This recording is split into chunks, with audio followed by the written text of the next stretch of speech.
Peggy 12.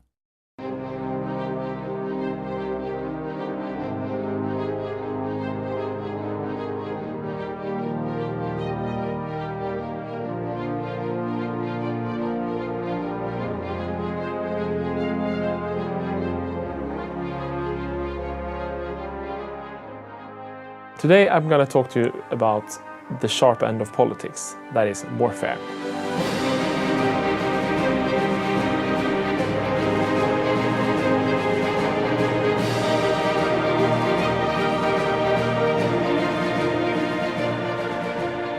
War has always been central to the previous games, and we've added a little extra effort this time to make it more engaging and feel a bit more like you're actually fighting wars in the Renaissance era. And what drove conflict in this era was, of course, men and money. This is a concept we'd had in the previous games, so we wanted to sharpen it a bit and make it more important to the player. And what we did, for example, with the men, is that we have the concept of manpower that we always had. And as you lose soldiers, you will have to take it from your manpower pool to recover it. What happens in Europa Universalis IV is that the process of getting your manpower back is way slower. And this will really give you a feeling that if you fight a protracted war, if you lose a lot of men, if you say assault a fortress instead of sieging it slowly, if you fight costly battles, even if you win, you can have this kind of lost generation that you need to contend with. And then you might actually be out of the game for a long time, so you really need to manage your manpower. And then, of course, there are ways to deal with this. Natural ideas where you can create a nation that can bring more men out of the manpower pool, for example. And you can build certain buildings like training grounds to help train up your manpower pool faster. And then, of course, depending on which country you play, if you're a small merchant republic, your manpower pool won't be very big even if you try to optimize it. But what if you are this merchant republic then? What should you do? Well, you can do what they historically did. You can hire mercenaries. Of course, they don't cost you any manpower, but they cost lots of money. So you have a choice there. You can still have an army even if you don't have any manpower. And money comes even more there, because what we did, we felt that wars in the era was so expensive. I mean, monarchs invented new taxation systems just to be able to fund their wars. So we wanted to make them more expensive. What we did was that reinforcements now cost very much more money than they did previously. So if you go into the war, you have a balanced budget, for example, and you have a nice war chest. You think that this will be fine. This war will be over. The boys will be home for Christmas. But as you fight the war and the men die off, you have to pay to train up new troops. Reinforcements costs, and they cost a lot. You will go into this war and feel that you have lots of money, especially compared to the previous games. And you will enter the war having taken lots of loans and be close to bankruptcy. You can use your money to get the war started, but if it goes on for very long, you will really start to think about the economy. And we feel that these kind of changes that we've made, the small changes but important changes with manpower and the cost of war, will really help the player get more of a feel for the kind of trade-offs the Renaissance prince had to consider before he went off into war.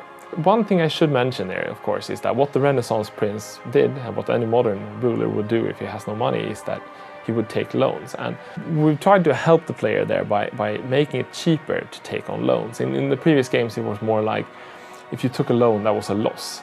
Now you're always deficit spending because you need to fund the wars, and that can be nice for a while, right? But if you take lots of loans and the inflation clocks up, then you will end up in problems later. So you have all these kind of nice trade-offs all the time between short-term benefits and long-term problems. And that's the strategic part where we hope that the feel of fighting the war will be much more different. And then, of course, on the tactical side, we've done some changes as well, just to improve how to get the feel right for how it should feel to fight a war in this era.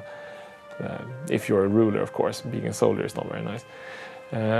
What we wanted was for the battles to be a bit more decisive. So, for example, we added a mechanic called shattering, in the sense that when you march your army into battle and you lose, before it just retreat a little bit and then you can fight again. But now, if you lose decisively, the army can shatter, and that means that your soldiers will break and run, and they will run all the way back until they find a safe province before you can stop them. And there they have to stay a bit and recover their morale.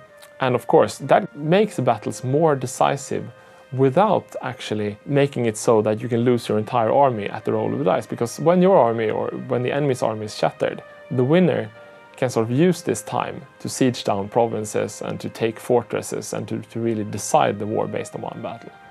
Another concept we added here to sort of give the same feeling is the concept of an army being disorganized. We wanted to get away from the thing where you chase armies too much all over the map and to sort of slow the whole thing down a bit so you have the chance to think, so that if an army loses too much morale, it becomes disorganized and it can't move. If you win a battle, but you had to spend your entire army to do it and your army is exhausted, then it will be locked in place for them to recover, so that the battles will be more decisive, but you will spend less time running after armies and trying to chase them down.